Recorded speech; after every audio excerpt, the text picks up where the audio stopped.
Franco De Bono beda l-intervent tiegħu billi fakkar fil-mozzjonijiet imresqa minnu waħda ta' sfiduċja fost Tingat li kien responsabbli mill-loti tal-kuntratt lil BWSC u oħra dwar l-emissjonijiet mill-Power Station.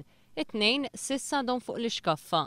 De Bono staqsa se jkun l-impatt tal-ħsarat tal-impjant tal-BWSC fuq pajjiżna li huwa mobbi bl-ogħla kontijiet tad-dawlu l-ilma u bl-aktar servizz miżeru. Kif se jimpatta dak kollek hux ħanamlu iktar dejn minħabba l-kontijiet tad-dawlu l-ilma. Qed inħallsu l-ogħla kontijiet tad-dawlu l-ilma fl-Ewropa. Biex għandna dal-miżerja ta' servizz. Jgħid li l-ħsarat fil-Power Station jerġgħu jiftħu l-feriti antiki brabta mal-kuntratt tal-BWSC.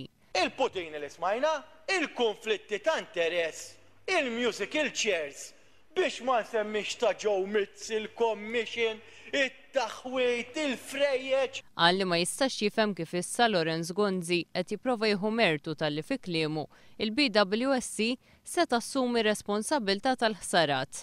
X'jiġifieri? Għax jonqos? X'baqa' jonqos? Issa qed tagħmel xi ħaġa kbira ħafna li daw għadhom laqqas raddew is-salib. Għamlu xeba ħsara u ħadd iddefendihom. Mela l-aħbar li ħajamlu tajjeb diġà aħbar kbira. Issa li mhux ħadd iddefendihom kważi għandek tħossok obbligat. Jiena dil-pożizzjoni ma nifhimiex. De Bono staqsa min se jerfa' r-responsabilità politika tal-rakkomandazzjonijiet tal-Awditur Ġenerali dwar il-kuntratt tal-BWSC ma natawx widen. Min se jħallas il-ħin x'ħej se jħallas għax daw ma nikkwantifikawhomx.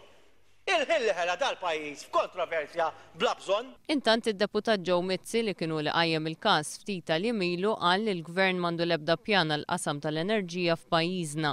Qal li l-Gvern ipprova jaħbi nuqqasijiet u meta fis-26 ta' Settembru Tonio Fenech immardelli Mara qal li kien hemm xi ħsarat li ssolvew. Iżda kien biss wara li l-Oppożizzjoni poġġiet ritratti fuq il-mejda tal-Kamra li l-Gvern tkellem. Kien hawn li d-deputat Joe Mizzi qal li fl-impjant tal-BWSC m'hemmx biss il-ħsarat li qed isemmi l-Gvern. Jgħid li jekk illum stess il-magna diesel numru 8 stess illum kienu qed jiċċekkjaw baqgħet tagħmel l-ilma.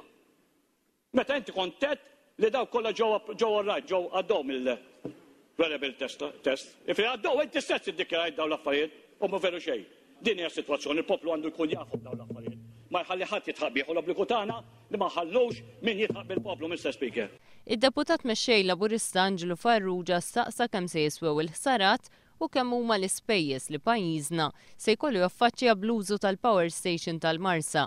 Staqsa x'passi ta' sigurtà għall-Gvern biex il-poplu jserraħ rasu li affarijiet bħal dawn ma jerġgħux iseħħu. Safety factors biex l-ena Malta u allura l-poplu Maltu għawċi ikollu serħan tal-moħ fil-futur illi mhux se jkun hemm problemi bħalma kellna niltaqgħu magħhom b'mod illi nifhem jiena ħatmu 1 August, però ċertament il-poplu Malti qed isaqsi biex ikollu serħan tal-moħ għall-futur. Għamlu l-mistoqsijiet tagħhom ukoll id-deputati tal-Oppożizzjoni Charles Mangione, Leo Brincat u Marlin Farrugia u David Agius għan-naħa tal-Gvern.